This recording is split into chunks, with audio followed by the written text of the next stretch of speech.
Okay.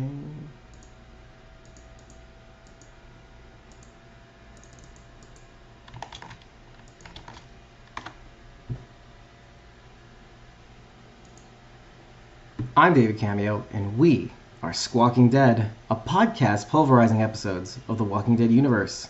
Sometimes we give you news, sometimes we make you laugh, but most times, this time, we go really deep.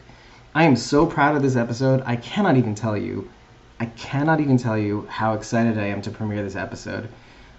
Rachel and I were just like a beautiful minding it back and forth as the further along this episode we go, thanks in part to our fellow co-hosts who sent us videos of their favorite takes of this episode, Meg the Geek and Sharondy, aka Blazy Gardner.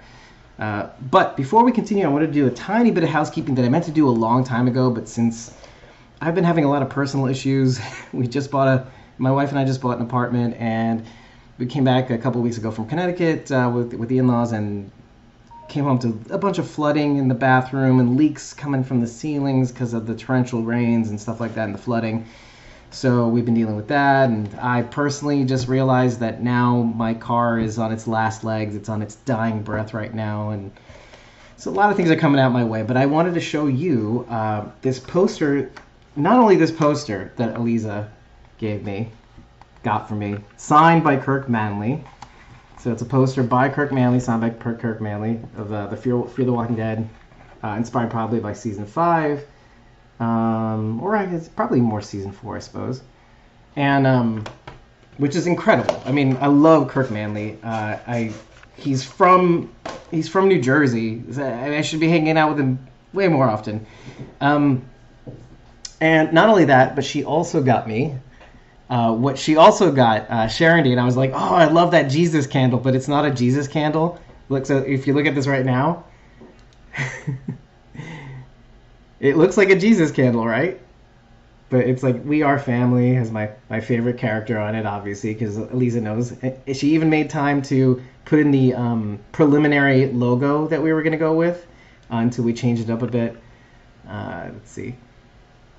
How's that? Eliza J., our Survivor tier member, is giving us gifts. We should be giving you gifts. All right, I'm not going to inspire that trend because I don't know how much we can give you. But you've given and you've given and you've given, and I appreciate, in this really weird time for me, your gifts. Thank you so much. I cannot wait to use it to put a candle in it and just make it a Jesus candle. And it'll light up my life, just like you're lighting up my life every episode thus far. Eliza J. is a Survivor tier member on ko-fi.com/squawkingdead. That's right here. You go to this, you just follow. You don't have to buy us a coffee. You don't have to join one of the membership tiers. It's just a means to get behind-the-scenes info on the podcast, to join the crowd during our recordings and our interviews, say with Mo Collins, which we had a couple weeks ago, Bobby Grace, Jenna Elfman, among other people. When you actually join one of our tiers or buy us a coffee, when you buy us a coffee, you get access to our supporter back content for 30 days. But if you join our tiers, the party keeps rolling, and each tier has a different set of perks. Eliza's is the perk with which you can host with us, and she's been doing that for the last several episodes. So it's been really, really nice having her takes. I don't want to take up too much more time because I see you guys in the chat getting very anxious, and I'm very anxious to show you this episode. But either way, consider following us on ko-fi.com/squawkingdead. And for those of you who are watching this on Periscope or Facebook or even Instagram, please consider subscribing to our YouTube channel, youtube.com/squawkingdead. I'll tell you why, because we're in the midst of trying to basically have all of our premieres go through that our YouTube channel. And what we're going to be using Facebook and Instagram for is kind of like showing you the first 5 minutes and urging you to just hop on to the YouTube channel so that you can continue. It's going to be a way to kind of just tease the episode so that you can have the option of watching the full thing. But we're still working the kinks out on that. This is kind of just easier if I can blast it everywhere. But eventually we've got to move in this direction because it's just weird after 3 years that with as big a crowd as we have on the audio podcast, and we do have a very, very large listening audience in the audio podcast. It's weird that we only have like about 500 subscribers on YouTube. We don't even have 1,000 to qualify for monetization. So we really could use more YouTube subscribers. We want to send more people there rather than through Facebook and stuff like that, because Facebook is just a lost cause.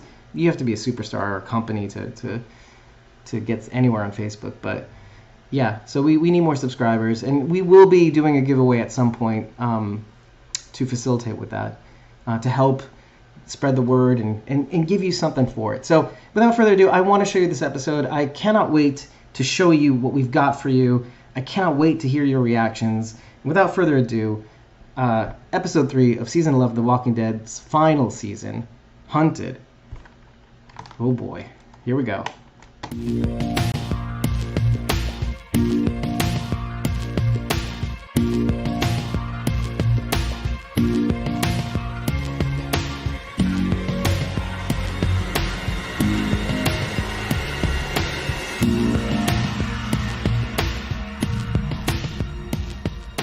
We are Squawking Dead, a podcast pulverizing episodes of the Walking Dead universe. Sometimes we give you news, sometimes we make you laugh, but most times we make deep. We make deep in your ears.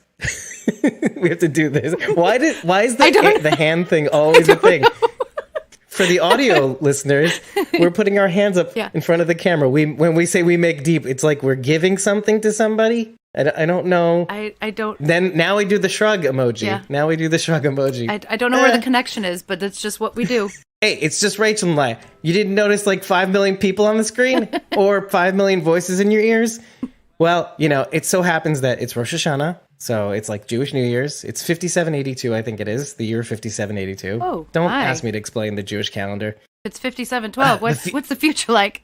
The problem is we went back in time to start the future. So it's like, so it took me, so I've been alive for 5,782 days, years. AKA the last time we've seen the boys. Oh, yes. 5,000 years ago. It's been a year. It's just a reminder. It's been a year. Yeah. It's Jewish New Year's. I'm not available to record in the evenings. And then we had a whole thing of trying to figure out when people would be available. So we literally, and this is what sometimes has to happen, is that we have to kind of go really to brass tacks and hopefully never, ever, ever get a show where it's just me. Okay? Because that is dangerous. Nobody wants that. Okay, let me backtrack. Some people want that so they can watch me squirm. hey guys. Hey, so what do you think about that? Waits like easily 20 seconds for a response because of the lag. Mm-hmm. Yeah? Great take. On to the next subject, panically. God. It's not a good look. We've had shows like that. If I will in the blog, I will put all the shows, all the episodes I've had to tackle where you're by alone, yourself. so you can watch that shit show. Oh man, it is glorious. The season finale of Fear the Walking Dead season 4. I highly urge you, our coverage of that, my coverage of that. Oh no. Watch it. It is just, there's some really good takes, but like at the same time, you could tell that how is he doing this right now? How's he handling this? I don't know, not well. Not well, that's how. So in its stead, like, so we asked not only the core hosts and our Survivor member, Eliza J. What is a Survivor member? So it so happens we released our support tiers on ko-fi.com/squawkingdead, and you can join any number of tiers of support, and based on that tier, you get a certain amount of perks. We tasked our core host to actually pre-record their takes, and I have them locked and loaded, and so we were going to put them on. But I figured I would ask also the Whispers to join us in that, which is only Darren and Jasmine for right now. The perks that they get are credits at the end of the episode, as well as 50% off the merch store, and the ability to join us on our Jackbox Games Twitch streams. So that's pretty cool. But along with that, we threw in this little perk because, loyalty, right? So we wanted to see if they had takes that they can record and stuff like that. Oh, and hey, not only that, but Jasmine has been pretty great in the Discord, which is another perk that the Whisperers get. The ability to join our Discord. Now, they don't have access to all the channels because some of those are reserved strictly for core and Survivor members, which are people who host with us. But It's been great. Jasmine has been an awesome addition to our Discord. She's boosted our server already. See, I'm like you, Rachel, right now. I'm like, what does it mean? I don't know. I don't know what that means. Looking at like boosting a Discord server. But boosting is always a good thing. Yeah, boosting sounds great. It's like confidence booster, right? That's literally what it is for us. So thank you, Jasmine, for boosting our confidence in our Discord. Thank you, Jasmine. Server. Yeah, I guess it means you can have more emotes, which is like emojis, but like custom emojis. Yeah, like Walker John. This is why I respect her so much, by the way. It's like she's not afraid to go there. I lost my husband is the tag for that. Oh, okay. So she said her friend gifted her nitro and she doesn't know what to do, what else to use it for. So she gifts boosts. It's nitro. Okay, let me just explain this for the layman. And this is even a struggle for me. It's like when you get the paid version of Slack, let's say, you get all these extended features as a Slack user. Okay. It's like Discord. It's when you have Nitro, it's like you have the paid version of Discord. Okay, when I was having trouble changing my profile picture, it wanted me to buy that, and I didn't want to. Okay, now it makes sense. Now it's clicked. Okay. It wanted me to buy that, so I said no. I don't want to do that. Spending real money. Get out of here. No real money. That's how that happened. me too. So I did figure out how to change. I help do this podcast thing. Right. I pay for things. I did figure out how to change my profile picture. Screw that. Oh, thank God. Yeah. It looks good. It's the badass photo shoot that you did, which now I'm going to have to link to because I want to. It's so good. It's so good. Yeah. You guys should check out Cosmom09's Instagram. It has this like really cool, God ding dong dang photo shoot. It's really cool. My friend Jeff did those pictures. Impressed. He's awesome. Can we link to him? What is it? You'll tell me his stuff? Yeah, I absolutely will. At IamJHill, HIL. So let's get to those takes now. Hot takes. Here's Sharondy's take, which we will edit to hell. Here we go. Oh. Okay, Dave. It's really late. I'm really tired. But I have some notes for tomorrow's show. Just a few little things I noticed because, like I was telling Rachel, it's a lot easier for me to participate when we're actually talking than me tell you what I thought about the episode like this. So the main thing I wanted to say was Carol, Kelly, Magna, and Rosita were like the 4 horsewomen of the apocalypse. Whereas it's war, famine, pestilence, and death. We've already had the war and the pestilence. And right now they're dealing with famine, so what's up next is death, whatever that may entail. But it's just an interesting parallel with the 4 horses and the 4 horsewomen and what's been going on in the past seasons. What do you think that means? Like, so let's talk about this concept a little bit because... Yeah, so what I wish I would have asked her last night, and I thought about it, and then I didn't end up doing it, and now I'm kicking myself in the ass over not asking her. I wondered which of these women she felt represented which horseman. So like I was hoping that you're going to wade into. I have an idea of who I think fits into those roles, but I would really like to know if Sharon has placed these women into any of those roles. Well, let's do the setup for that because it literally is. Let's just say the names of the people first, and then we'll say what they represent because the way it happens is also very interesting. Mm-hmm. So you've got Carol, you've got Magna, and got Kelly, right? Mm-hmm. Now there's been things going on between these people, not mostly between Carol and Magna, but regarding Kelly, right? Mm-hmm. Throughout this episode. And we can get into that a little bit later. But then they see Rosita and pick her up along the way. So I thought that was actually kind of interesting if you're taking Sharondy's idea. Mm-hmm. We're like, okay, so what is Rosita? Let's start with Rosita. Like, what do you think she represents? And if you're not completely sure, we can work it out. We can struggle session this. Yeah, shit. I'm not entirely sure either. For me, Carol represented war. Mm-hmm. Okay. And I think Magna. This is going to be a stretch. This is a huge stretch. But for me, Magna represented famine because she looks skinny. Well, sure, that could that could definitely play into it. But supermodel, I don't know. This is a big stretch. But for me, Magna represented famine because she was lost for so long and assumingly without food when she was lost before, she showed up at Hilltop. Pestilence, I think I could probably associate Rosita with that. Again, this is a huge stretch, only because she was at Alexandria at the time that Dante poisoned the water. Ah, I see. So that's a big stretch. Well, unfortunately, that leaves Kelly to represent death. And I don't, however, although I don't think Kelly would die, I think it may be if this whole all plays out, it could be a sign of maybe Connie not surviving.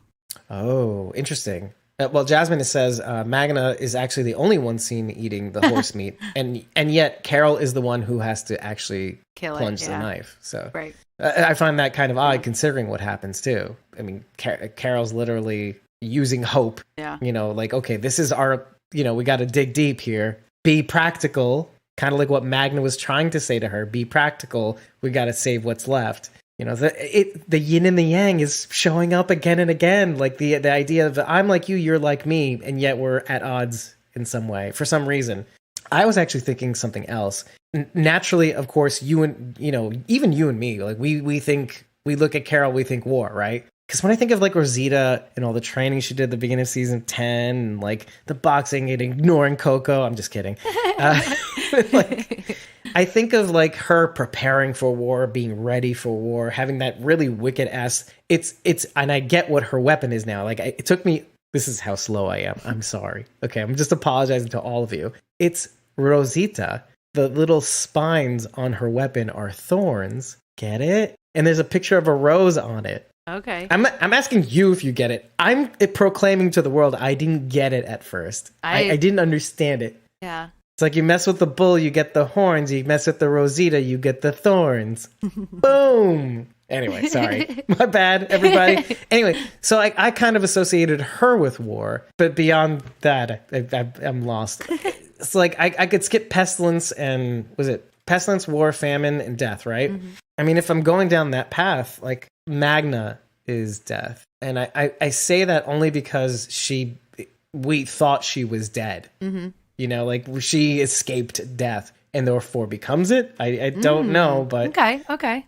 And that maybe Carol is more the famine thing, and then she is attempting to alleviate people of the famine. Like it's like the four horsewomen of the apocalypse in reverse, right? They're trying to combat the thing of which they're against. Like what they represent. Mm-hmm. So Rosita, and maybe wait, this is an interesting thought. Okay. When you think of Abraham, what instantly what are the attributes that flash in your mind about Abraham? You can probably tell where I'm going with this. What do I think of when I think of Abraham? When you first saw him on the scene, what was the first thing you thought of? Military. Yes. Okay, so let's keeping in mind the four horsemen of the women of the apocalypse. What they are trying to combat against, what I think Rosita represents in the moment. And then what Abe's dream, this dream that Rosita has of Abe, who we typically associate with military, maybe he's trying to warn Rosita about something in relation to war, to maybe avoid war. Or another military. Yeah. Or to avoid what we would normally do in a situation like this, which is conflict. I mean, think about how Abe went out. He went out trying to go against this force of which we have no understanding, or we thought we had understanding. Maybe the message is the same again. Because the message is in the dream is like, he did this and then he promptly got shot in his head. Yeah, so, in the dream, yeah. I don't know. Maybe, again, this should come as a disclaimer after everything I say, and I should pre-record it. Like, maybe I'm overthinking this. Well, and here's my whole thing about the dream, Rosita having a dream about Abraham.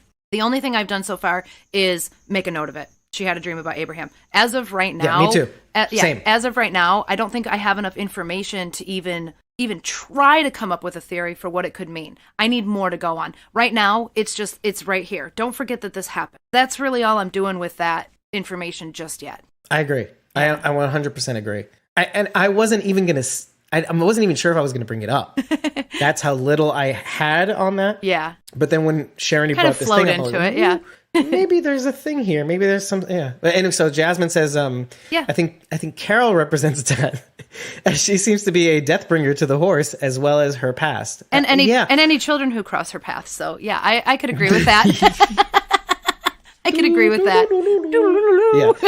the beta pan flute.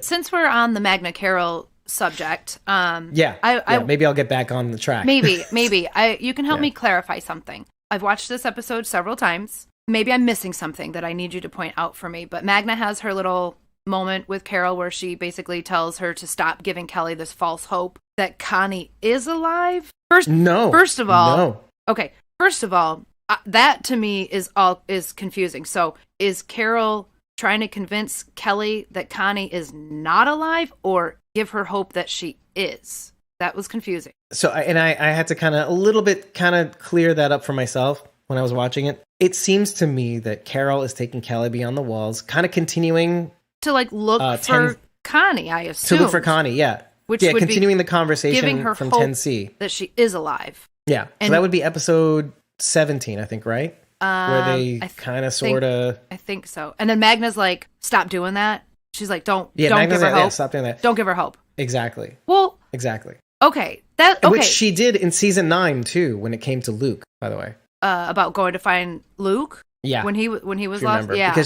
Yeah. Okay, that's what I thought was happening, but it was very confusing because, I mean, we don't hear, unless I'm wrong, unless I completely missed something, I never heard Carol come right out and say to Kelly, we got to keep looking. Connie's out there. Come on, we got, where's your faith? We got to go look for her. Like, I never heard Carol say anything even close to that. So the only hope she's giving Kelly is actually physically going out and continuing to look for Connie. I don't understand why that's a bad thing. I don't understand Magna's point of view at all. Oh, okay.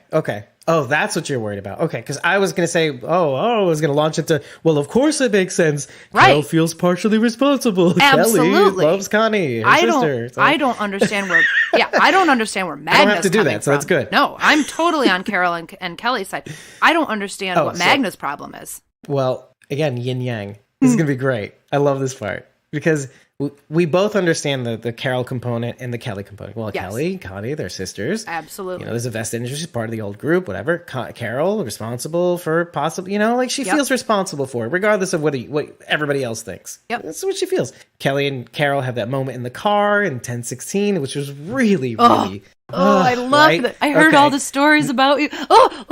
Yes. The lone wolf. Yeah. You're badass. I don't know what the sign is. I'm sorry. Sorry.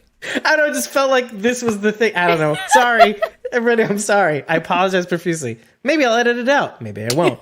Anyway, so, but why is Magna this way? And I thought about it, and I was like thinking to myself, well, this is a perfect yin yang moment because of all people, who might directly feel most responsible, regardless of whether or not it was Carol's fault, let's say. Magna might feel personally responsible for losing track of Connie. Sure. Especially because they were together. Connie's deaf. Yeah. Right. Yes, exactly. Right. But especially because Connie's deaf and hard of hearing. Mm-hmm. Or deaf. Yeah, and so like in some ways you are going to feel like even that much more responsible for like, she can't hear everything around her, blah, blah, blah. Like, she, like, as much as somebody is capable, there is a sense of disadvantage, and sometimes you want to watch out for your people. Yeah. Everybody has a disadvantage of some sort. Right. And that's clearly demonstrated in this episode throughout, by the way. Like Alden getting stabbed in the stomach several times. And I love how this episode played out. I'm going through a highlights reel of examples of that. But like of all the times where we said, it doesn't matter how capable you are. Like the walkers, they're going to get you. You can't always be too careful. They're going to get you. And so. Right. Don't be too cocky. And we see that. Walkers don't care if you're cocky. No. And if walkers are an analogy for entropy, how things break down, everything breaks down. Oh, yeah. Everything breaks down. The cracks show eventually. So anyway, enough about high-minded concepts. But going back to Magna, yeah, so why wouldn't she say to everybody, she has, how we were saying lately, they have to be okay, or Hilltop and Alexandria have to be rare, they have to be, or else what? Did I just fail zillions of times? Magna, she has to be dead, or else I'm going to go crazy.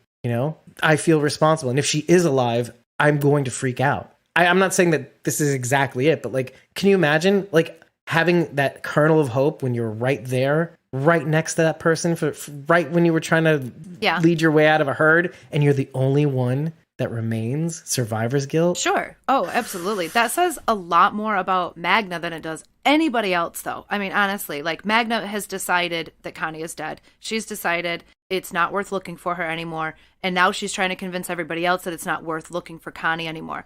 And if she can get everyone else to do that, then she was right. then it was okay for her to stop looking. But if they continue to look and find her, what does that say about Magna? I mean, this is sort of like her thought process, I feel like. I think it's more like self-preservation. It's like, and we do what we need to survive. That just it's not limited to food. Yeah. It's also limited to mental survival. It's like, oh my God, she has to be dead. She has to be dead. So, but because if she's not dead, I can't live with myself, or I can't. And yet, people find themselves, I guess I can.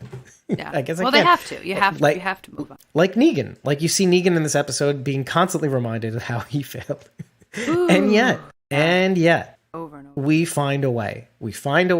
It does remind me a lot about Morgan thinking, I lose people, I lose myself. And then Carol chooses to find Henry, and she finds him. She actually finds him. She's having the same problem Morgan is having. She's like, I just don't want to find him and find him dead like Sophia. Mm-hmm. And then the allegories to Sophia. And that remember Sophia was running away from that walker, and she was in that mess of roots, I think it was. Yeah, like on the bank, like a tunnel thing, or like a canopy of roots. Yeah. In a like a small river or like a stream. Creek. I don't know. Yeah, creek is a better word. Proper word. Right. It was literally the same shot as the one with Sophia, if you remember from season 8. All right, from season 1. Oh, with Henry. As the one we see Henry in. Oh, okay. Yeah. All right. And Henry's found alive in that thing. Anyway, so it's good to remind people of that, and that how that's changed her a little bit. Even though she loses Henry seasons later, right? Or like actually literally the very next season, but it's like 6 or 7 years later for them. Oh, that's so cruel. It's so Gimple, Kirk. That's of all the times where people say, "Oh, Glenn and Maggie," whatever. I mean, I know you do, but like, I keep thinking about Carol. What a raw deal, man! Like, how many times can you get pummeled by Gimple and Kirkman and Huth and Angela Kang? Like, because they're all responsible. Well, let's throw them all in the fire.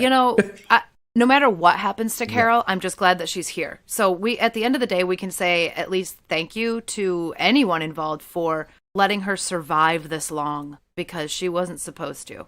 Oh my God. Yeah. No matter what she goes through. Half inclined to tell him, please put her out of her misery. No, you shut your face. I'm kidding. You shut your face. Kidding. No. Well, isn't that selfish of us? Carol though? lives forever. Like, okay, maybe she wants to be. Anyway, but maybe this goes. Okay, maybe this gets to stay in, because maybe this goes to show, of all the things we think we can't live with, Carol. Yeah. And of all people to understand Magna. I mean, I know. Of all people to understand Carol to Magna's problem, right? Magna's problem is I lost Connie. Yeah. And she has to be gone, or else I lose myself. In a weird way, right? Like, I'm guilty for leaving her behind or not doing everything I can. And no, you'll find a way. You'll find a way. Look at Carol. She found a way. Absolutely. I know I go back to Carol's past quite a bit, but Carol had to deal with shit before the apocalypse. This woman has done nothing but blossom in the apocalypse. Like, she is becoming who she, always was in the apocalypse. It was life before that was awful for her. Yeah. You know what? You're right. It is a dark mirror, though. Like, she just, like, walking into the apocalypse for Carol has been you trade one problem for another. Mm-hmm. But why I say you're right is that at least it's on her terms. Yes. Yeah. I mean, there are many things that are out of someone's hands, particularly Carol's. And if any lesson where you would learn that is in the amount of loss that she's had to experience. Like, well, it's not really, at least it's not like my fault. It's not like because I didn't do everything I could to save Sophia from Ed's beatings and abuse and harassment or whatever. Yeah, I did everything I could, and that makes the difference. And I do it again and again and again, And so absolutely, it is like yin and yang, right? Trading suffering, but at least there's more control on this end. Yeah, lone wolf. Exactly. Yeah, sorry. She does have a little, more sense of control. Not entirely, obviously, because shit happens. Right. But like you said, when shit does go bad, it's not entirely her fault. Well, yeah, she has more agency. That's the key word, agency. Yeah. So whereas before she relinquished that agency to Ed. In the scene where Maggie and Agatha and Duncan and Negan and Alden get attacked, the scene that everybody was trying to must be so guess late who was bitten. For a second, I looked away, and when I turned around, I thought it was Maggie. Oh. Okay. So what Sharondy's actually referring to, okay, obviously she's referring to the encounter where all the walkers are starting to come. This is just post the attack. The walkers are coming out of nowhere. This is after after they find Agatha and Duncan. So Duncan's already gone, and Maggie, Alden, Negan, and Agatha right, we don't know where he is. Through the woods. Duncan had already passed. Correct. They go into the woods, and then Agatha gets bit. But what Sharondy's referring to is because of the teaser that they gave us just before the season aired, everybody was losing their mind trying to guess, oh my God, is Gage the one who got bit? Is Alden the one who got bit? Like, you see an arm that gets bit by a walker who happens to be Nicotero, and we all didn't know it. I don't know one person that called that. Jeez. We did not. Did you not No, notice? I was so focused on the arm. I didn't even look at the walker, damn it. Like, even watching the episode, I could not tell it was him. Oh, no? Like, in seasons past, we can surely guess. Uh-huh. Right? Because we just showed that in our episode with Just Keep Walking. I showed with multiple him pictures the camera. of Nicotero. Yeah. That gratuitous motherfucker. Damn. Anyway, I'm going to have to pay extra close attention. But you really could going not back. tell. I did, but you really can't, because it's so because walkers are so messed up at this point for the most part. It's mostly a top of the head shot, isn't it? Because he's like doing one of these. Oh, you get some clear shots of the face too. Okay. It's just there's so much prosthesis. You really can't tell, but you can tell that he's into it. Nice. See that motherfucker, yes. Right? From Gage to Alden, some people did guess Maggie, but some people, but. And Sharon was like, oh my God, they actually did it. And then she's like, oh no. And now I'm trying to figure out whether she's sore about this, because she's in the chat right now, or not. Okay, so. About it not being Maggie? Later. Like, I don't know if she's happy that it may have been Maggie, just that for that one instance she thought it. Well, actually, maybe you can fill in the blanks. What does Sharon feel about towards Maggie at all, if anything? Well, I think. That you may know of. I think Sharon and I kind of feel the same about Maggie. Like, she's. Ambivalence? Well, she's there. We like her. She's not like she's a person. Yeah, she's not like our favorite, but she's there. She's right on screen now again. Right. There's no ill feelings. There's no. Right. No. Right. I mean, right. She's not making the best decisions right now, but I sense because based on the last episode, you said something to the effect of, oh yeah, when we were talking about the credits, and you're like, oh, there she is right in the beginning. Yes. Again. Come on, man. But this is the fear, and I'm going to keep this in because this is the fear that I have. Not that specifically, but the fear that I have of Kim Dickens possibly returning Fear the Walking Dead. Not the credits thing, because she deserves a credit, but like the overshadowing of her return possibly taking some of the spotlight away from, like, let's say Alicia or even Morgan or other people. Or Luciana. I mean, people who already need more screen time. Yeah. Whoa! Did you see that? So you say it. That's crazy. Yeah. I didn't think of that. So I didn't see that coming. Charity would have felt swell. I would have been excited, she said, had it been Maggie who got bit. And then she says this. Then she also says, Maggie has been a little too Morgan for me lately. Yeah. I'll lose people. Yeah. I'll lose myself. Oh, yeah, I said last episode. Mission oriented and just go, tunnel vision. Tunnel vision. My way or the highway. Yeah. The one major thing that Morgan does that makes me crazy. As much as I love him, like, there are things obviously that annoy me. And so when I see him do things like relinquish control or say, oh, it can't be my way, I have to let other people in. Alicia's capable. Maybe this won't work. So yeah, and you're seeing a lot of that behavior prior on Maggie's end of things. And I want to get to that, but let's talk. We'll get to that eventually. The other thing I noticed was it wasn't prayer that made Gabe pull the screwdriver or whatever that was out of his leg. If you remember, he was standing there repeating a prayer over and over again, trying to pull it out. But he didn't pull it out until he saw the Reaper limping away. That is what gave him the impetus to actually pull the screwdriver out of his leg. So when he said God isn't here anymore, I think he realized that revenge and, I guess, survival maybe, but revenge and getting back is what is driving him now, is what his God is now. That was my take anyway. So I hope this is something you can use. Oh my God, please feel free to not include my face in this. That's what my thoughts were on the episode. I can't wait to hear you guys. Love you too. Love you. Okay. Yes. Okay. So Let's pick that. That was a fun take. That last one, it's like Charity knows how to build up the takes. That like scene. she chose, here's the low hanging. Here's like the, maybe this is something. This is pretty interesting. This is awesome. God level. It's like, I'm kind of all over the place when it comes to Gabe right now. I am kind of bothered by his lack of faith right now. This is hard for me to watch. It makes me feel bad for him. I feel sympathy towards him right now in his lack of faith. How much he believed in God and the strength he got from God, I think was a lot of his strength in general. And without that, it's like, what's have? left? What is left of Gabe without his faith? And are we going to like this version? Is this a version of Gabe that we want on our team? Where does he draw the line? Without faith, where does he draw the line? And to your point, particularly you saying this is insane to me. Right? Yeah. Because we know how I feel about Gabe. Right.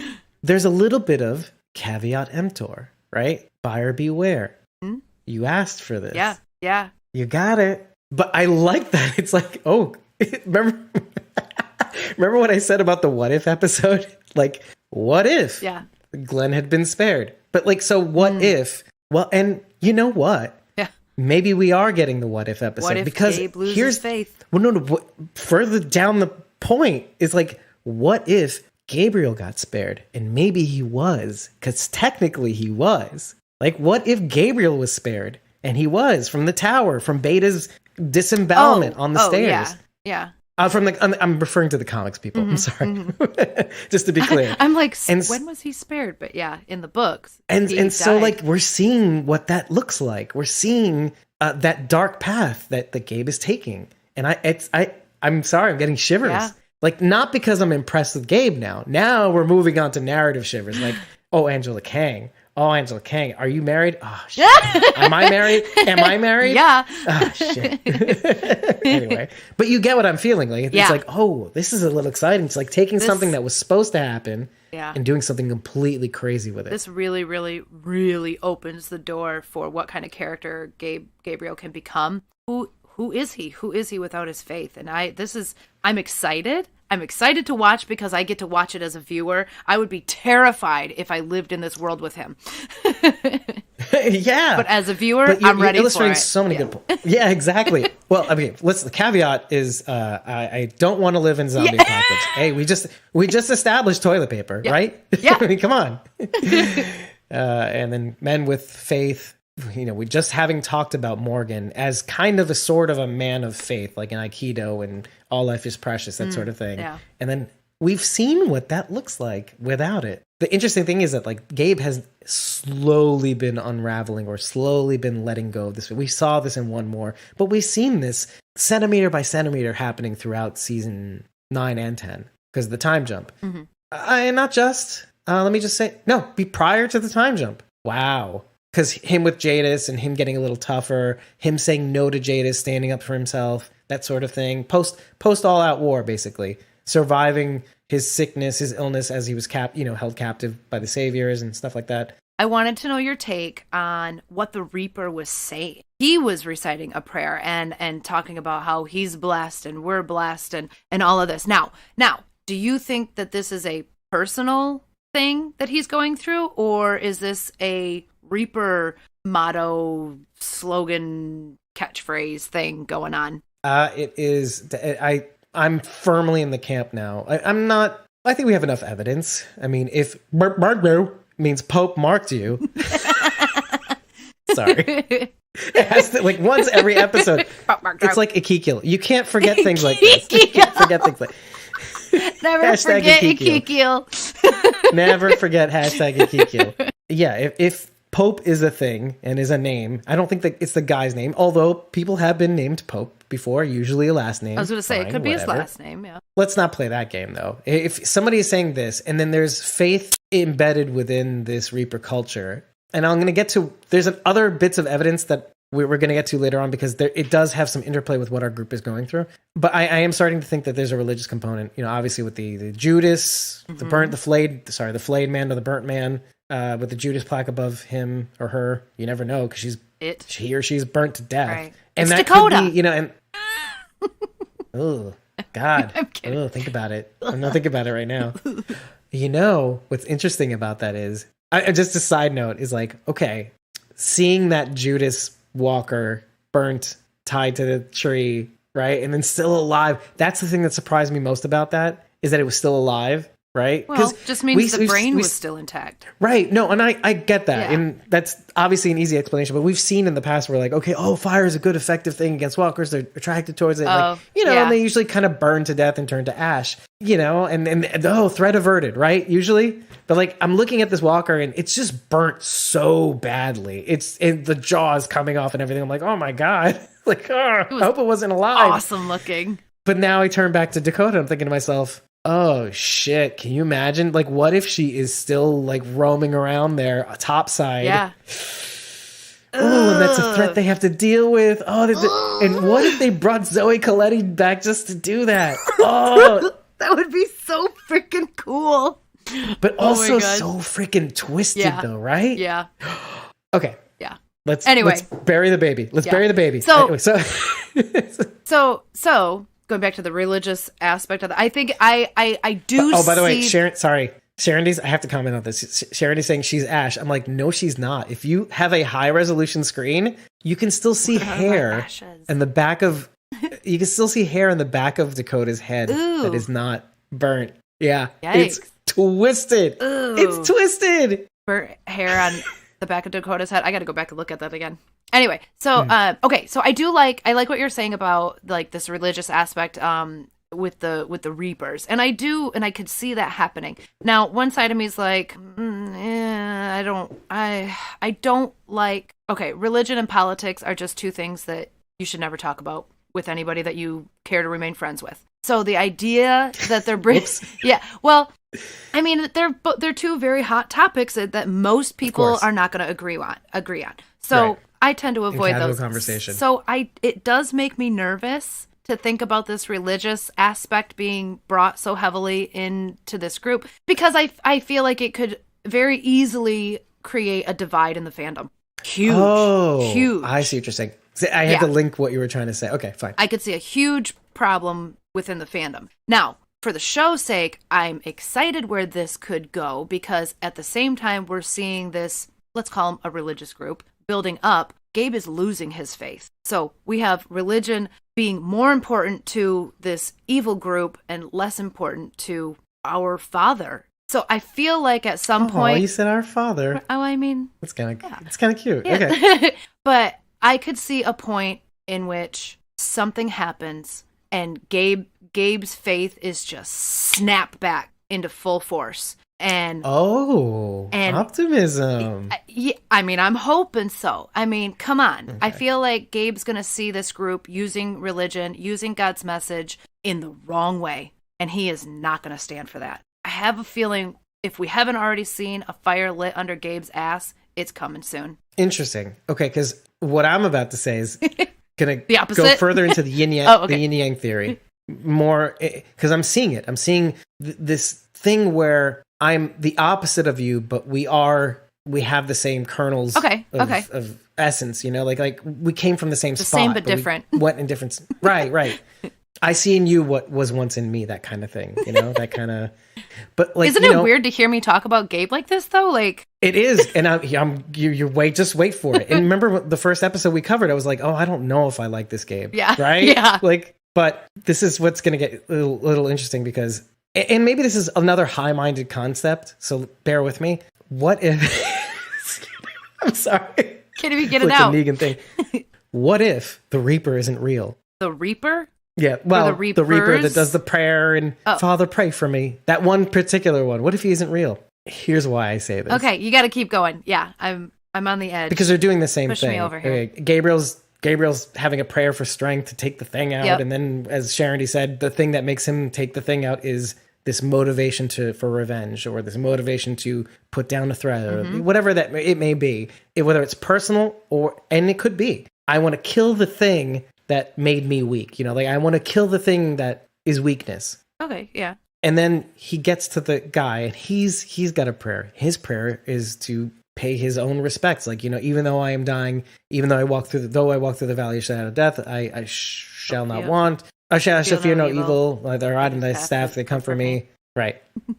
I know this one by heart in Hebrew, but whatever. Anyway, so yeah, I mean, it's usually a prayer for morning in the Christian world. Actually, it's we say this during Kiddush on Saturdays, and this is to kind of really say more like thanks. Like if it comes down to it, you were there for me, and then Saturday, Sabbath, whatever. So two different kinds of prayers: a prayer for strength and a prayer for mourning. And then I see, like, I'm looking at these two figures, and they couldn't be more diametrically opposed, and yet they are religious, or yet they have the sense of religion, or one is passing like ships in the night from the other. One is holding on further to religion, and the other one is moving away from it. What if, and look, narratively, it makes sense, because narratively, we like to do things where it looks kind of cool that you see these two figures that are completely opposite, and yet they come from the same place. But what if he's not real? And then I had a wilder thought, okay? This is something I think we must have said this at some point, and I can't remember exactly the context because I can't remember exactly what it was. Like, I feel like we've said something like this before about somebody else in a completely different scenario, and that's like, what if Gabe is Pope? Like, what if Gabe is the leader of the Reapers and he doesn't even know it? It was a wild thought. Yeah. Okay. Except that we've already seen Pope. But then having this wild thought, this is why you guys love me. It's like having had that wild thought. I promise you, I wasn't high. I promise you I wasn't high this time.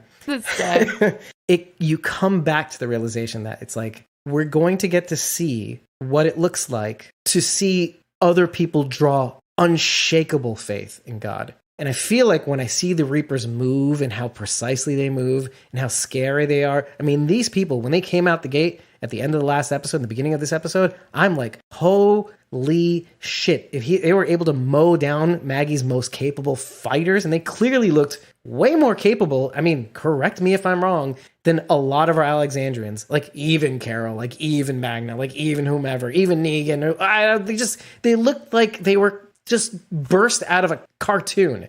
Okay, all of them, Frost to Agatha. They looked like fighters, not just people swinging weapons. They looked like fighters. Right. Yeah. And then you think about when you think about this like religious guy. He didn't look that muscular. He didn't look that. But obviously he had training. He had whatever, this or that. But then the religious component, the thing that makes you think you can do anything, that to me is terrifying. I have no judgments on religion, but what I do know is psychology, and what I do know is the placebo effect is real. It's a weird thing when somebody believes a piece of medicine or like a pill will actually help alleviate their suffering. Let's just say that. Mm-hmm. Not cure them, but alleviate their suffering. Like it seemed like their symptoms dramatically go down, and it's measurable. It's a measurable effect. So take that and apply that to, let's say, a thing like religion. And you know what? People can do amazing and extraordinary things. People can fake it till they make it. People can do a bunch of things if they just have faith. And that is going to springboard into a whole other set of conversations. But let's stay here for a minute, because faith in this episode is a big theme. Just like in the last episode, cowardice or fear. More cowardice was a theme in the last episode. Cowardice, faith. Like I love these little repeating things that we get to play with now. And then we look at, the wrangling the horses, faith that we'll find them, faith that we'll find Connie, faith that Alden will make it back or not, or faith that if we leave him behind, he'll be okay. Faith that will, is it enough to have faith that you'll complete the mission, right? Is it enough? Or do we have to let some people go? In the absence of faith, Negan scurries Maggie away because he has enough faith in her as a leader or as a person to say she is valuable. Say what I will about her tactics. Mm-hmm. She is undoubtedly capable. She's a person in the world, and I will scurry her away. Forget Alden. Alden can take care of himself. Well, he did. He helped Alden first, and then he went over to Maggie, and he could have easily tried to help Maggie, and then, oh, I can't get her out. Like, he could have faked helping her and just let her die. And yet we're finding again and again and again, like, at first he did leave her. Yeah. He's choosing not to. Now, one can easily swoop in, and somebody should swoop in and say, it has to be me. That's because he wants the best chance of him getting back. Fair play. Getting back to Alexandria? Yeah, let's just say. You know, I want the best chance of surviving. And maybe that's what the allegory of the bloody crowbar at the end is supposed to say. Oh, don't forget about this. Doesn't that remind you of Lucille after batting Glenn? Anyway, so we have to pick the low-hanging fruit sometimes. We have to pick the fruit of the bloody tree. And I say all this just because we get to go back to Father Gabriel. And it seems like if the Reapers are the most scary villains of the Walking Dead universe, same thing that we heard about... I mean, well, like, look, listen. Every group we meet's been the scariest so far. Right. What were the Enders, we call them? Oh, yeah. I mean, the Enders did come first. Let's just be fair. These are the most scary villains of the... And they were. I could see that being scary. Cults being a scary thing, you know? I think Teddy was more scary than the Enders themselves. He even had the Enders fooled about his Grandmaster plan. So. Yeah. It's scary how manipulative he played us. As a podcast. Yeah, Teddy was for a moment. Teddy was the scary one. The Enders, I just kind of feel bad for all of them. They were just as duped as we were as viewers.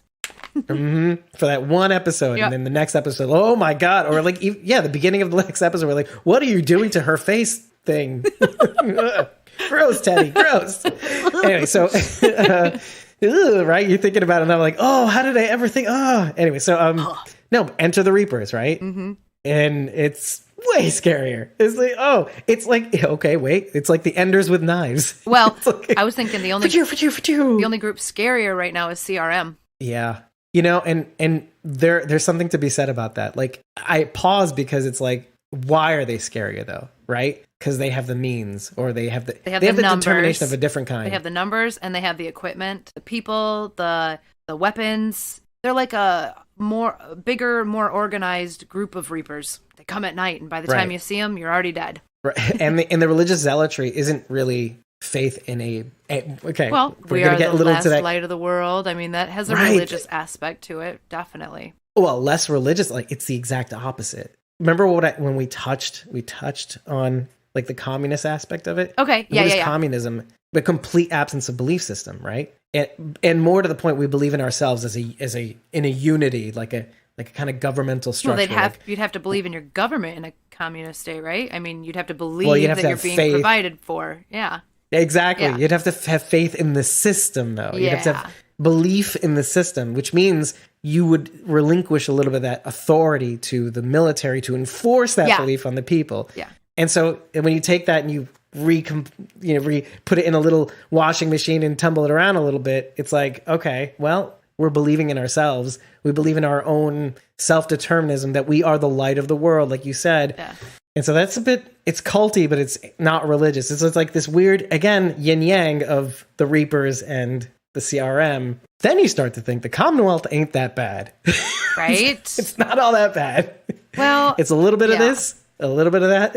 I think the Commonwealth thinks is good intention too. Well, I think they have good intentions, and I think that they are a big group of people who think they know what they're doing, but have absolutely no fucking idea what the hell they're doing. Yeah. Well, I'm in a way, I'm hoping that's the case, right? Like, your best case scenario is that, like, they're deluded into thinking this is the way. Yeah. Because if it's not, then something fishy's going on here, or somebody is pretending, like Ezekiel, like the kingdom. Yeah. Oh my God, I think we may have just solved the reason why Ezekiel survived the Pikes, or a reason to bring Ezekiel into this Commonwealth. world. Oh.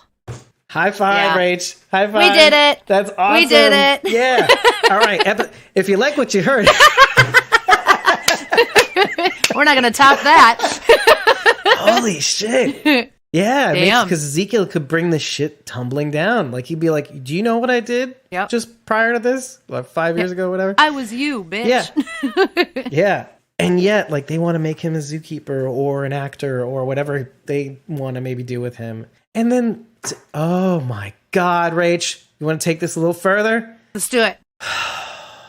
I don't know if I like this, but I kind of do. But my heart hurts thinking about it. Oh, no. Nobody's ever said, and I haven't heard this at least, or I might be living under a rock. I have not heard one person say Ezekiel taking on the Dwight role. No. No. You don't think? No. Mm-mm. Well, I mean, not exactly, obviously, because the attitude isn't right. Right, but it could be this thing where, like, if the Commonwealth is deluded, And Ezekiel's the only one to see it because he's been through what they've been through. Okay, I see what you're saying now. And he dies on his own petard because he's trying to show them this is what it's like. This is what it is. Well, I'm not saying that he's going to dissuade them, but like the path you're going down, though well-intentioned, is wrong. In the books, it is Dwight who basically brings it to everyone's attention that Pamela Milton has no idea what she's doing. She's a big faker, basically. And, well, unfortunately, Dwight dies because of that. Right. Rick kills him. Right. Because the people need it. Right. Because Dwight is inciting panic and he's getting people riled up and they can't have that. They need people to fall in line. Well, come to find out, yeah, Pamela doesn't know what the hell she's doing, and a better leader does need to be elected. It's not until Mercer starts seeing that, and he goes, oh, yeah, Dwight was right. Whoops. Or at least he was on the right track. Right, yeah. See, Dwight's methods are what really took him down in the comic book. Right. Now, if it was the methods. And if Ezekiel can shine a light on that, but with different methods because he's Ikikeel. Right. Nice. Hopefully he will come out of it alive on the other side. That would be cool. Right. I like that. I think we're on the right track, and I'll tell you why. Because of his encounter with Mercer. Mm-hmm. It takes like an initial rubbing of someone the wrong way. Yeah. Butting heads. Make an impression. Yeah. To make an impression, right? To plant a seed of like, oh, I need to watch this guy. Oh, I'm loving this. I'm loving this so much. Right? I think we're onto something. Oh, we are so onto this. Yeah. Oh, and nobody said this. Nobody has said this. We did right now. It's being recorded. I hope I don't lose this recording. No, that was sorry. Don't even put that in the universe. Good Lord. Oh, wow. We'll just say it again. Yeah. I'm happy to go through it all again for you people. No, I like it. I like it. It makes so much more sense. It does. And having Mercer see it, blah, blah, blah, and put it into action. But, yep. And it could be just like, Ezekiel, this is like his deathbed. Yeah, that's why my heart hurts. It's like his deathbed thing. And they have the medicine. They can cure his cancer. They can cure his cancer. Remission. But first he has to admit he has it. And then, which also means admitting that he lied. And then they're going to go, oh, really? What else did you lie about? Shit. Right. I'm not liking, it's the most inglorious way to die, like the most... it's just useless. The only thing I will say is at least it's his choice. At least he's deciding, right? I mean, there's something in that. Which brings back agency. Mm-hmm. Oh, okay. Good call. What is going on here? Dang! Because we record during the day? We're so much sharper? I'm fresher in the afternoon, I guess. Where do we go from here? Bye, folks. Good night. Or good day. Remember what we were talking about last episode where we butt heads? Like where rugged individualism butts heads with the common good. Well, that's what ends up happening is that the thing that we love the most about The Walking Dead, allowing us to become the selves that we were meant to be. When it comes to the Commonwealth, it's like, well, look, it's helping more people than it is hurting people. And so for them to find out the truth and for us to go back to that being our best selves, but out in the wild, it's too harmful. And we are not The Walking Dead. Pamela Milton reminds me a lot of Ginny in a lot of ways. People want to feel safe, but not actually making them without actually making. Right. Which, I regret that we didn't bring up when we discussed the key for The Walking Dead 604. I did want to touch on that because I wanted to bring up, is Ginny right? Like, is there a part of Ginny? Because what I was trying to explain to Charity as an addendum was, you get to the point, I find, and this is something I've been struggling with personally, like I find that I'm a truth seeker. I like to expose truth. We've had to deal a lot with, what does it mean to know the truth if people are still suffering, right? I will get into specifics, but it exposes me and even my unformed thoughts on certain things. But what does it matter if you found out this person lied or that person lied? If the truth might expose something that might make people react in the exact opposite way, well, then it didn't help people. Mm. So, right? It was like Dwight. If you reveal this truth, you'll harm more people than you'll be saving. Mm-hmm.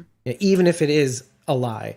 Or the truth. Even if you're telling the truth, you're going to cause a panic and more people are going to get hurt because of it. Yeah, and there's a way in which you can reveal that truth where it's not... Mm-hmm. Maybe there is a way in which you can reveal that truth where it doesn't do a ton of damage, right? And so, yeah, it's this fine line that everybody has to cross, that everybody should cross carefully, because the truth isn't always... The truth is a high value to me, but I'm struggling lately about how high that value is. Does revealing the truth and how you reveal the truth, is that more important than keeping people safe or You know, because there's always a tightrope, you know? I don't know. I don't want to get into too much, but it's something I've been thinking about a lot lately, and it's going to come about in this show eventually. So it's something I'm going to have to confront about myself.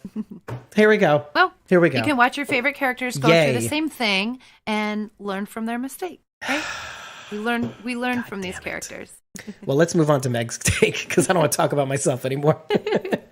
What's up, guys? I'm sorry I couldn't be there in person. I am currently too busy, quitting. So consider this my 2 weeks notice. She's at her job. Okay. I'm not quitting, I'm here. They definitely put their all in. They know that this is their last season. They want to just go out on top. No holding back. They're pulling out Maggie's torture porn. I don't know those cliche sayings. I absolutely love when episodes start like with shit hitting the fan. It reminded me a lot of episode 213 and also 701. But if I'm not mistaken, this might be one of, if not the only time where this sort of situation happened, you know, an episode that started with shit hitting the fan, where it wasn't a premiere finale. Feel free to correct me. I could be wrong, but it was like or mid-season second premiere. Episode started, you knew shit was gonna hit the fan, shit already hit the fan, and you didn't know what was gonna happen. Well, let's get to that. Let's talk about what you said about the premieres and finales, and we kind of proved that shit can hit the fan She means at the beginning of the show, right? Right, like to start off an episode in the middle of shit happening. I think that's the major point she's making here, yeah. I guess 606, though, when we were discussing 606, shit was hitting the fan, right? She may also... 606. That was after the Wolves. 606. After. The Wolves were 602. Oh, not just that. Yeah, what was 605? Because this is like where they're running away because of the herd, and they're trying to lead the herd away from Alexandria, and, you know, Glenn is out on the motorbike with Sasha and... Abe? Oh no, that was 601, wasn't it? When the walls came down and they had the and the wolves came in with the herd. Carter was trying to kill Rick. He was trying to recruit people to kill Rick while they were trying to. Oh, who was that? Carter, Ethan Embry. They were all leading the Walker herd away from Alexandria, but then the wolves drove the semi into the wall, which blared the horn and drew half the herd back. Yeah, that was the season. That was 601, 605? I think it was 601. 601? Okay. I think. But even then, like... It was very early in 6, but yeah. I see what you're saying. I almost think what she means is like killing off a bunch of people right from the top of the show. Thank you. 606 like literally they was killed thank off Cole. Yeah. 606 was thank you. Yeah, that's right. Well, the one we deconstructed with Ben from Just Keep Walking. I've been thinking about that a lot lately because we're talking about faith and then when to leave people behind and when to not. You know? Yeah. It's coming up again. All right, let's move on to Cole, but let me let Meg take it over from here. Not only did the dude get his hand chopped off, he got his throat slit. Like, what the fuck? It's just so sad. This episode was just 10 out of 10, no doubt about it. Cole, right? Barely knew you.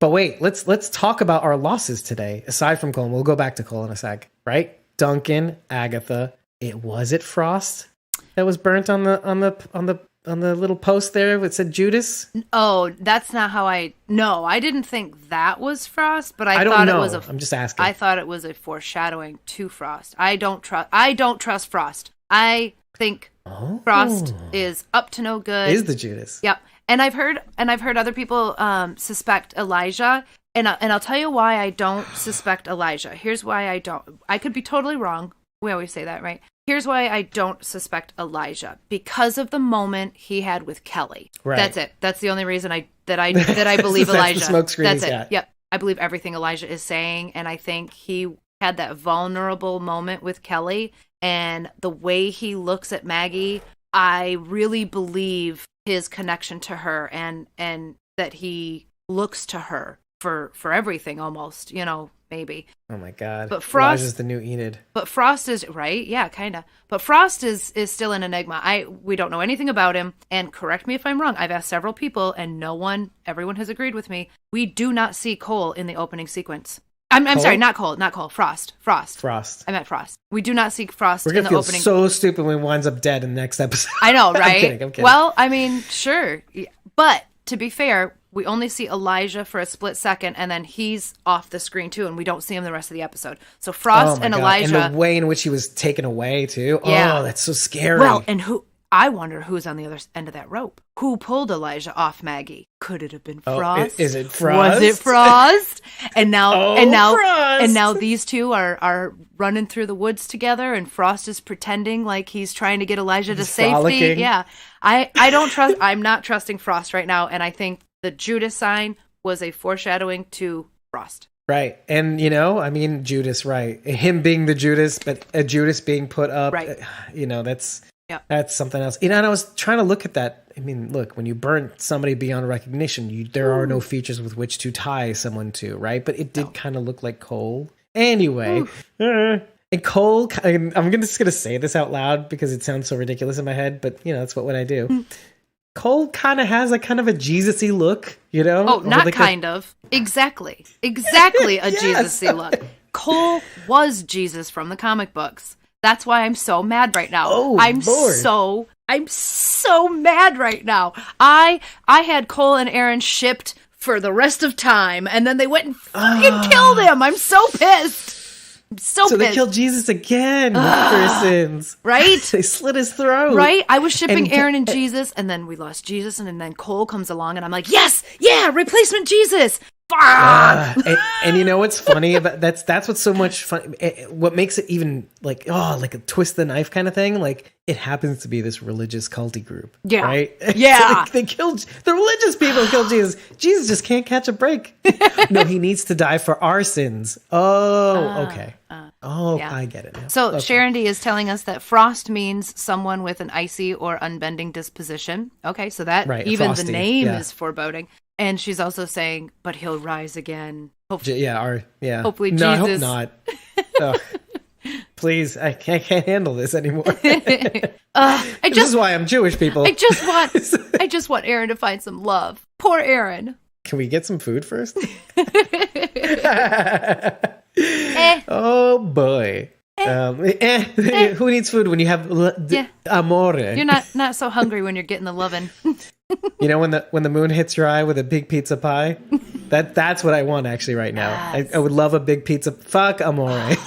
That does sound really good. Frost aside, being question mark, and Elijah maybe also being question mark, but either way, not dead, maybe alive. Mm-hmm. Hopefully, I don't know. Seems kind of sad. Putting those captured at the very least. Yeah. So Becky had a hot take, free from the cocoon. Oh, nice. Yeah, and I've been loving her takes lately on Twitter. One of her takes was like, she's not sorry that she didn't have an immediate attachment to Maggie's crew because there had been people complaining, oh, we just got to know these people. I'm so sad. She probably she says the thing that I just don't have the balls to say in the moment because I don't really care that much. But people are like, oh, I'm so sad that Duncan's gone. I'm so sad that Agatha's gone. I'm so sad that maybe Frost is gone. Maybe that Cole is gone. Oh, poor Cole. But Becky says, are you people crazy?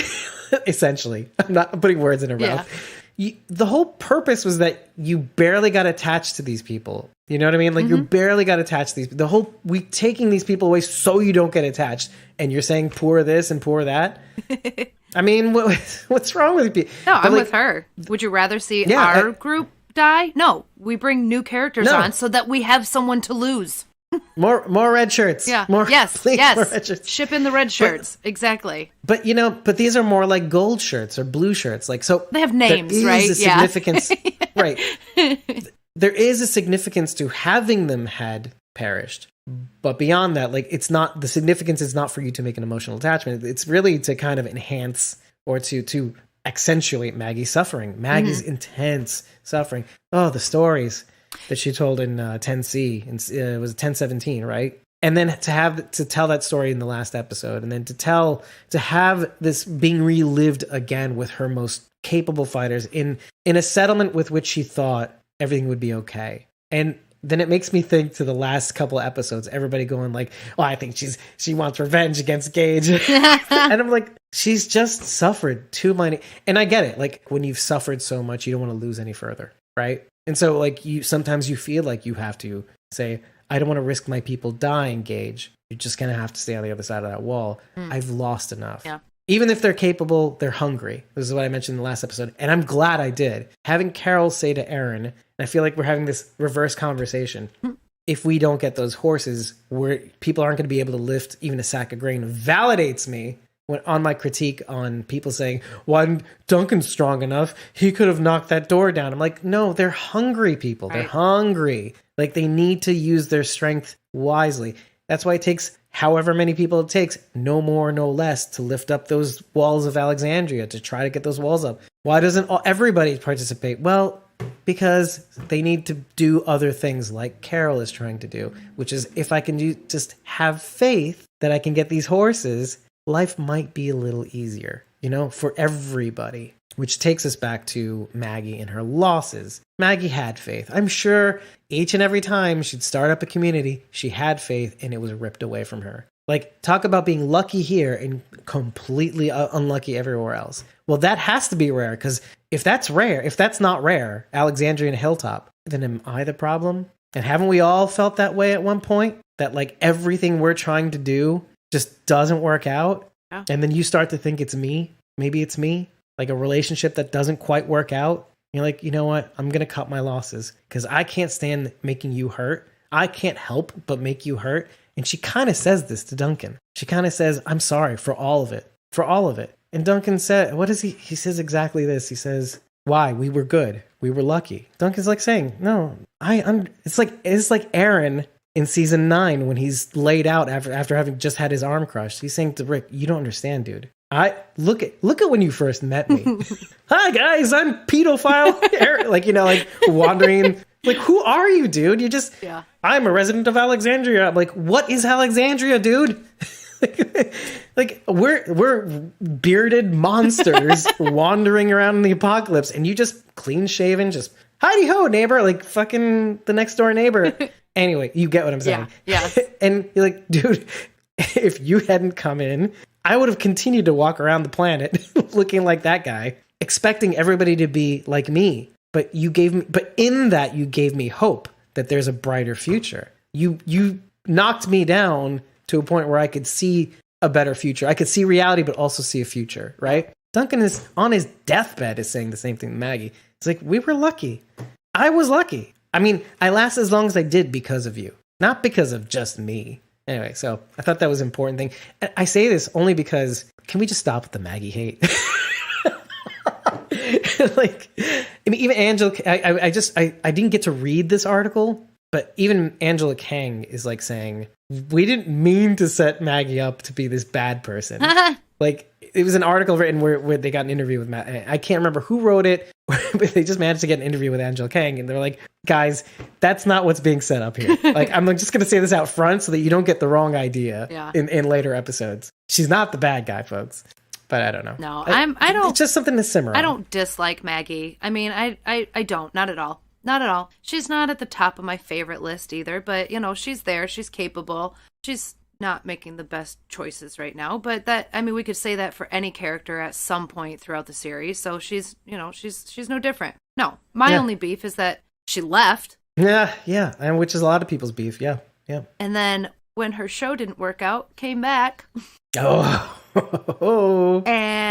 well, I mean, yeah. And then her name just shot right up. Which is why we bring up Andrew Lincoln sometimes. Yeah, and then her name just shot right up to the top of the credits. That's my beef. But that has absolutely nothing to do with Lauren Cohen or Maggie or anything. Like, none of that is her fault. So, and that's my only beef. I'm hoping that, like, I'm not enjoying this torture porn, but I'm hoping that in seeing the amount of loss that she's had, we can be reminded somehow of the thing that made us love her to begin with. Like, I mean, kind of touching on the thing that you've said here and there, like about our good guys being good guys, being able to follow them. So if she does do something that is just simply amazing, like Rick, I mean, when you think sometimes of Rick, sometimes, sorry, but sometimes, like, you think, yeah, legendary. Like, the guy is revered. He's kind of the leader, like he was the protagonist for the longest time. Yeah.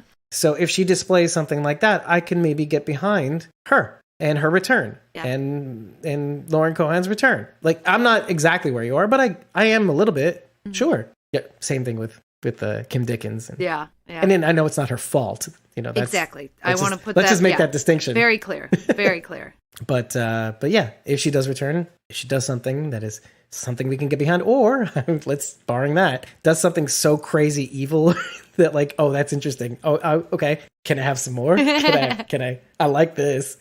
If they did bring Madison back and she was a bad guy, that might be the only Or like an agent of chaos. There's good, bad, and chaos. And sometimes, if you do it right, chaos is like Negan is kind of interesting. No, I take it all back. Putting it all back in there. No, I don't want her back at all. Honestly, I can't think of any good way to bring her back. And even if they tried to, it would just. Yeah, I'm inclined to agree. I don't like the idea of her coming back. See, even Sharon doesn't like Baddison. No, Baddison. She'd be okay with her as a walker. I agree, Sharon. If she can come back as a walker, that'd be cool. I'd be fine with that. Oh, but no, see, not even that, right? If you think about it, like, why waste screen time, right? And if you think about it, and the money paying Kim Dickens to come back. I mean, that's good for Kim Dickens. I can support that, but it's not good for us. No. I mean, I'm not gonna die on my sword on that. No. Like, no thanks. One thing that really bothered me in this episode was in the before the opening credits aired, when you see Maggie looking throughout the woods back and forth. It goes back and forth between a close-up of her and the far shot, or the wide shot, I should say. It bothered me that they were alternating between it being lit up in the close-ups and dark in the far away, or the wide shot. If they were trying to do this documentary style filming, then it would have worked. I get it. It would have made sense for her to be lit up. But it wasn't, and we know it's not a documentary style. So I feel like it kind of took away from the scariness of the scene and how we're supposed to be scared for Maggie and not know what's going to happen. It just didn't work for her. Me, but it still was an amazing edit regardless. What did you think of that particular effect? Well, it's more the filming technique of zooming in really close to Lauren Cohan and having that light lit up in her face for that period of time. They wanted you to feel that slow motion panic. Yeah, I felt which is what I'm assuming. I mean, I felt in the opening sequence, I felt like we were in Maggie's shoes, watching everything happen, maybe in slow motion, like, what's happening, and she's sort of panning around, watching Cole get his throat slit, watching Gabe get cut, watching Negan get stuck with something, watch it, all of this stuff unfold, in a sequence. I felt like we were standing there in Maggie's shoes, kind of, deer in headlights almost, watching all this happen. Do you think that effect had the desired outcome with you, at least? I think like it made you feel the terror she was feeling in that moment of like, I think so. Did I make a mistake or did I? Oh, well, I mean, I definitely did I make all the right moves? Yeah, I definitely felt the panic, that she was feeling. So I think in that aspect, I think I felt what they wanted me to in the opening there, like chaos. It was just, they were ambushed, just basically. Like the avalanche coming on top of them. It's like the mountain came on top of Maggie. Yeah. And like we got to see it in slow motion. Yeah. Yeah, I happen to like it too. It's a lot like the things they try to do with certain scenes, like for instance, when Rosita was running away from when we first kind of quote unquote discovered the Whisperers, but we didn't know what they were. The talking walkers. Mm-hmm. You see Rosita running away from the forest, and it has that camera shot that's following her. This is a Cudlitz episode too. That's why I liked it the most. Nice. But like the camera's kind of on her, but she was like trying to run away, and then eventually she gets stopped, and then eventually she finds help. But whatever. And the odd part of her finding help is Roy is the one who saves her, or at least announces that she is saved to Maggie, I think, or who was it actually? No, it was Michonne. And she's coming up to Hilltop for the first time in a long time with Sadiq, I think it is, if I'm not mistaken. The character of C. Thomas Howell comes up. We didn't know his name was Roy. Yeah. He goes, "We have Rosita Espinosa," and he's with this weird armor. Why am I completely drawing a blank? I am not picturing this at all. It's okay. Shit. It's for the birds. Yeah. Anyway, so somebody will get it. It's just not me. I like that the irony is that he's in that scene and then we're talking about that scene, the filming of that one particular opener of that episode where Rosita's running away after having lost Eugene. Somehow I forget what happens to him. But yeah, I got. Yeah, sorry. It just clicked. Okay. Yep. Yep.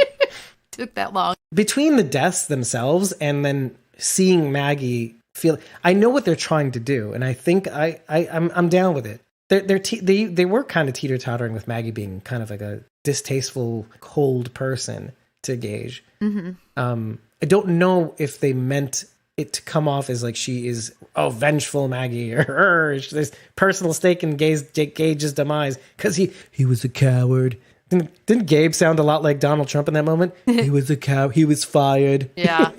I mean, this is why there's a lot of interplay here, like between like what you feel like you have to be, or maybe what you turn into. Remember, like we were saying, the monster, or monster worse than Negan kind of thing. But and this episode kind of convinced me that like that maybe I don't know if it was I was onto something, but like that maybe there's something worse than, you know, losing hard every single time. That what do you have to become to survive? And you see that a little bit by way of Herschel too. Oh. What if Maggie is taking on this role of monster? I don't maybe or like cold, disconnected monster, just because it makes it so that Herschel can be a kid, you know, to be protected. Because there's a little bit of interplay there, right? You see the kids being like more of the adults, even though they have to put up with the adults going, love you, I'll be back soon. But they know the truth. And the various responses to that, like, I wish they wouldn't do it. I'm like, oh, well, they're doing that just because it makes them feel better. Right. You know? Herschel says finally. But my mom comes back. Yeah, where's she now? Yeah, where's your mom? Although it hasn't been, like, you know, going on Meg's thing, right? Michonne leaves amidst, I think it's the Hilltop War, if you think about it. Do you remember when Michonne radios in? Mm-hmm. And I think Judith says, we beat them. But we didn't know whether they beat them. At the time, we didn't know that they beat them, if I'm not mistaken. Because this is 10-13. Oh, I think it is 10-12. Wow, just beforehand. I was thinking 11 or 12. I mean, technically, they lost. Yeah, you know, it's 10-12, I think. The Alpha and the Whispers attack Hilltop with Negan's help. There. Yep. So they didn't beat them. Actually, they got their ass whooped, but Judith didn't want to. Hey, you know what? The irony of that statement. Judith didn't want Michonne to worry. Yep. So who's the adult in that situation? Who's the adult in the room? Yeah. Yep. Who's telling who's comforting whom? Yeah. So Michonne's been gone. Let's go home, people. Michonne's been gone for a hella long time. For us.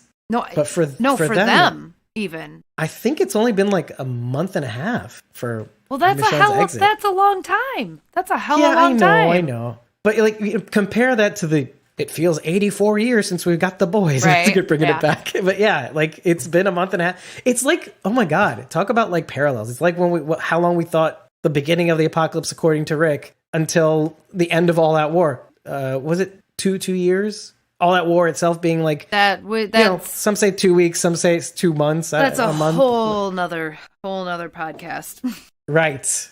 Well, we covered that in season 8. Timelines. But, you know, going back to, like, the kids and how long Michonne's been gone for real. And Judith making Michonne feel better about saying, we beat them.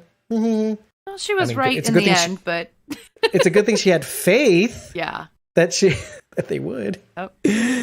No, but it's good interplay. But, you know, Sharon brings up a very good point. She says, but then what does Herschel learn from that? From seeing his mother act like a monster so that he can be a child. Oh, okay. Well, even the conversation that he has with the kids. Mm-hmm. Like, I mean, the kids are learning a lot from Herschel. Like, okay, maybe it's just them trying to feel better. But then what does Herschel learn as a result of that? You know, is it because she's a good person, though? Does he think his mother's a good person? Well, yeah, I think Herschel does think his mom's a good person because it's his mom and he trusts that what she's doing is the right thing, right? I mean, Mom.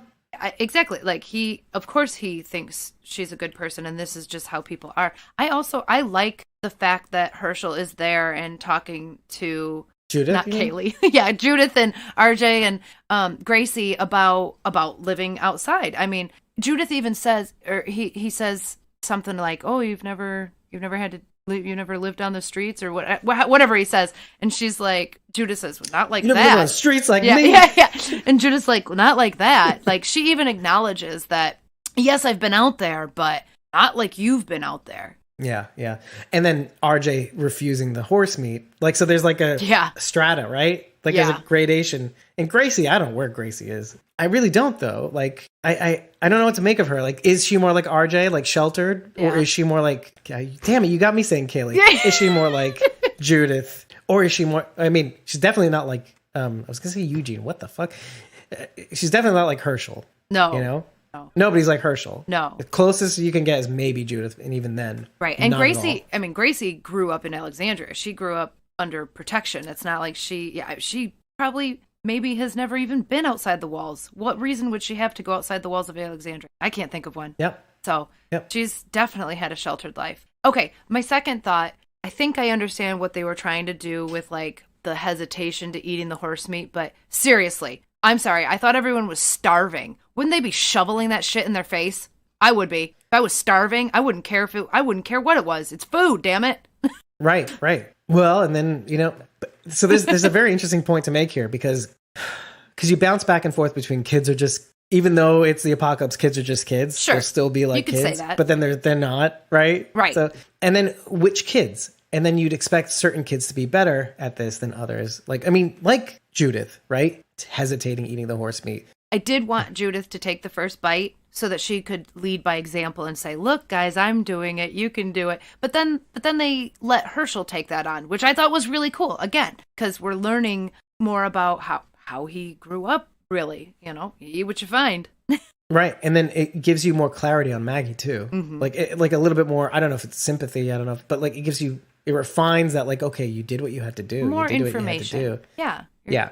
By way of another party. Yep. But I like how they're exploring this, like how the children of Hilltop are reacting to this whole fiasco or shenanigans, or what is the right word? Who knows? Who cares? Pandemic. What? Anyway, so no, it's good to see the different 4 children of the apocalypse. Horsemen, horse meat, 4 horse meat of the apocalypse. Oh, guys, I'm full of it. Yeah, I would just like Magna. I would be scarfing that shit down. Yeah. Ironically. And I mean, is horse? I don't think I've ever eaten horse, but is it bad? I mean, why were they weird about it? It's a bit lean, but yeah. usually. I was gonna say, I would imagine it would be pretty tough considering they're so muscular. But other than that, like, I wouldn't bat an eye at eating a horse. Charity says and Jasmine has said this too. Okay, yeah. She's not here right now, but she said it's a common meat in foreign countries. Yeah. I don't know that that's necessarily true now, but I do know that it was. And even in this country, by the way, which is also kind of odd if you think about it, considering horses did not originate in the United States. They were brought in from like Egypt, the Middle East. Jeez. But why is it any more strange to eat a horse than it is a cow? To me, they're the same. It's a little strange for me just because of just it's only strange for me knowing what I know, that they were not indigenous to the United States. Like, okay, you had to bring them in. Yeah, but they've been here forever just to be eaten now at this point. So now they're ours. No, that's true. It is one. Okay, but you know what? Let's link this all together, because what's great about this statement is what the kids say is that why do they keep saying I love you before they go? It's like, oh, it must have been what they did before, you know? Yeah. Aww. And that's kind of like the same thing. It's like horses were brought in, like they weren't originally used for riding and all that stuff, and the Native Americans took that and ran, and now we're using them for meat. And the settlers did use horses for meat every now and again. I mean, when a horse goes lame, what do they do with it? They eat it. Mm-hmm. Yeah.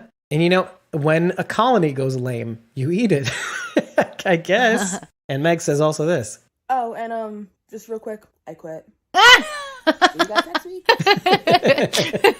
Told you it was worth it. Worth it. She quit at the start and she quit at the end. She already says quitter. Yeah, that's what we love about her. There was one thing that affirmed some of the things I was talking about, like where, is the Reaper real, or is he just a representation about Gabe's faith or whatever? Like, do you know what I'm saying? Or like this interplay between, it was the fact that both the Reaper and Gabe were cut in the neck, not in the same spot. Yeah, the Reaper was holding the left side of his neck. Gabe was holding the right side of his neck. It's odd, right? It's this weird, odd yin yang of them looking at each other, saying, I know I am of you, but I am not you. Mm. I just love the choices here. Mm-hmm. Oh, mm-hmm. Sorry. I forgot saying that when we're talking about it. It's weird. It's weird. We talk a lot about finding the right people first too, right? Like that's been a big thing for us. So if Gabe had come across the Reapers first, he could have been staring at himself right there. That could have been Gabe. Oh, yeah. Yeah, if that guy happened to be found by our group. Right, yep. Right. Yep. I have a really bad feeling about where this is, which almost goes to your side of the conversation, which is like, okay, I'm hopeful that Gabe will find that out. I'm hoping. Before it's too late. Me, I'm more like, I feel like we're going down a path where Gabe sees something in this group that he likes in this weird way. But they're the bad guys. Right. I feel like this show may, if we're talking about the Ezekiel thing and how Ezekiel may be the Dwight in the scenario, and it may not go, it definitely is not going to go exactly down like it can't Hopefully go down not, exactly yeah. like the comics. But in that, if we're saving Gabe as well, only to serve a darker purpose than the way he was supposed to go out. See, we're drawing some crazy. Do you realize what's happening? The Walking Dead season 11 is going out on a crazy bang. Like, we are going to take the table and flip it over. Forget everything you know. I mean, I'm making a lot of assumptions here. I'm not saying this will happen. I hope it does, because that's very interesting. But TWD, we're going to flip the table on everything you think you know, and we're going to go wildly in a different direction here. Well, shit, they've been doing that for the past 10 years. Yeah, but they always do this thing. Okay, they always do this weird thing where they drop a rock in the river just to see the ripples, but then the water goes calm again. So the it's like the time travel theory, right? You can do only so much before the time autocorrects to where it was supposed to go to begin with, for everything to go back into place, right? Yeah. Always find a way to get back on the original narrative. But what if we go so wildly out of because we've saved so many people from the pikes? Again, this is the nexus of everything. Rosita, what happens there? Guys, what is going on? Hunted. They're hunting us. Oh my God. End of episode. Like, let's pretend we get cut off, right? I'm just kidding. No, but like, what? Now we're dealing with interesting consequences where we asked the question in the comm before, right? We asked the question. We never got an answer. Now we're getting answers. What happens to these characters when you save them from the pikes? What happens to the comic, let's say, right? This is the big what if. The Walking Dead from like 9:15 on, that's the whole what if episode now. Like, things look the same, but things are going to end up shaking out differently. I hope, because I don't want to know what's coming next. I want to be blown into space. That's how I want to go on. Yep. Oh, wait. And then Sharon D says, but then he'll be bad. Rachel squeaks. Wait, as a good thing? It sounds like it, though. No, that she was talking about Gabriel. Gabriel liking what the Reapers are saying, and then that means bad. Oh, no. I know how she's saying it, but that would be bad. Yeah. Like that. Remember that squeak that you did? It would be bad. Anyway. Do you think... Because I honestly don't know. I feel like we're being set up for a definite answer, which makes me question everything. Do you think we're going to lose Alden? That's a very good question, because I'm not sure. I'm not either. We've seen the show long enough to know that there's, like, some things are just foregone conclusions. But, and just, like, looking at his stab wounds in his stomach, you're thinking people have not survived less. Yeah. So, right, foregone conclusion. However, the show is going to find a way to at least delay his death so that we get to see it publicly, or completely turn this shit around. Be like, oh, okay, let's try something out, because I'm saying I don't know what's going to happen. Right. Well, what if Alden gets Father Gabriel's death at this point? Hanging upside down from a cross until he bleeds out. Somebody comes upon him.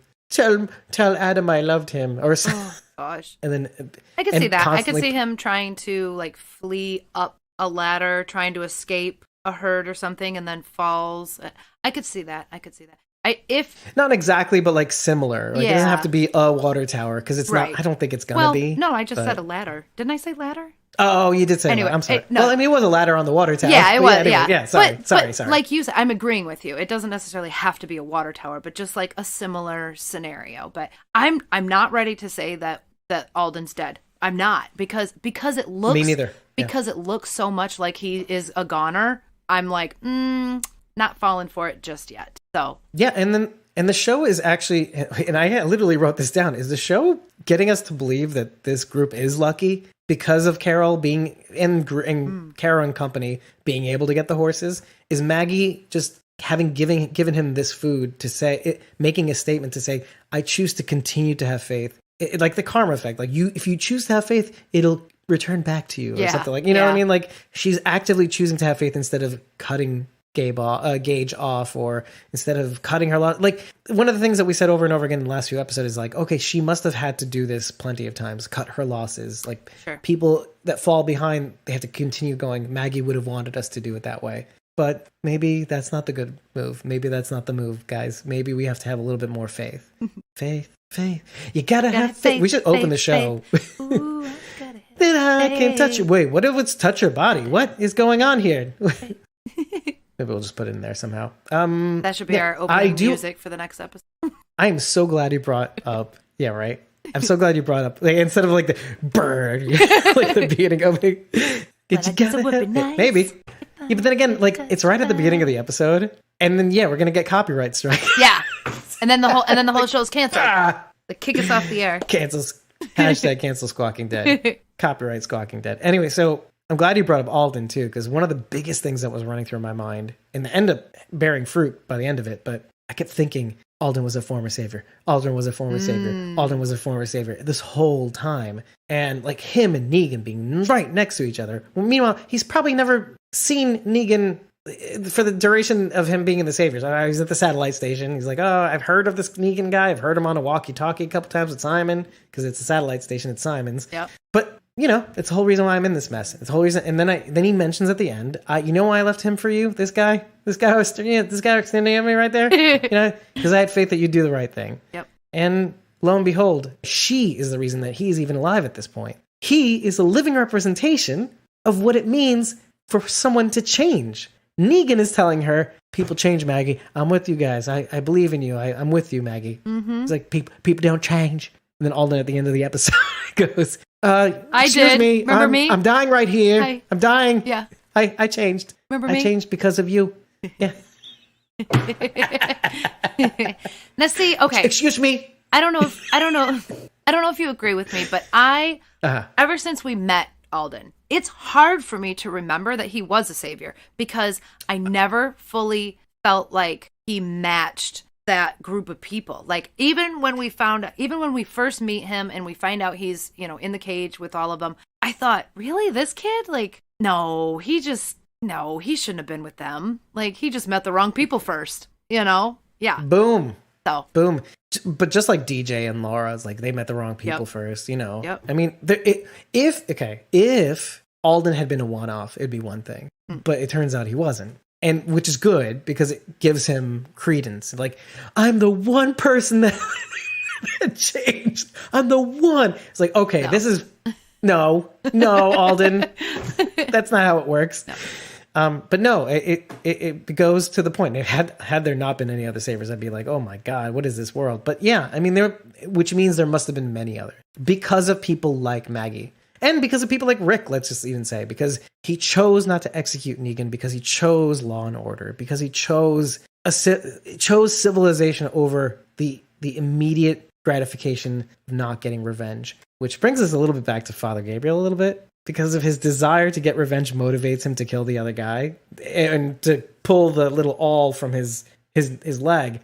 Because if that's what motivates him, that's what makes me panic. Because if that's what motivates him, we're losing sight of him almost dying, by the way, at that scene with the Saviors. It's funny enough that we bring that up. Negan is raising the pistol to Eugene/Gabriel's head. Gabriel being all sick and in a hospital gown and everything. You remember that shit? Mm-hmm. Interesting.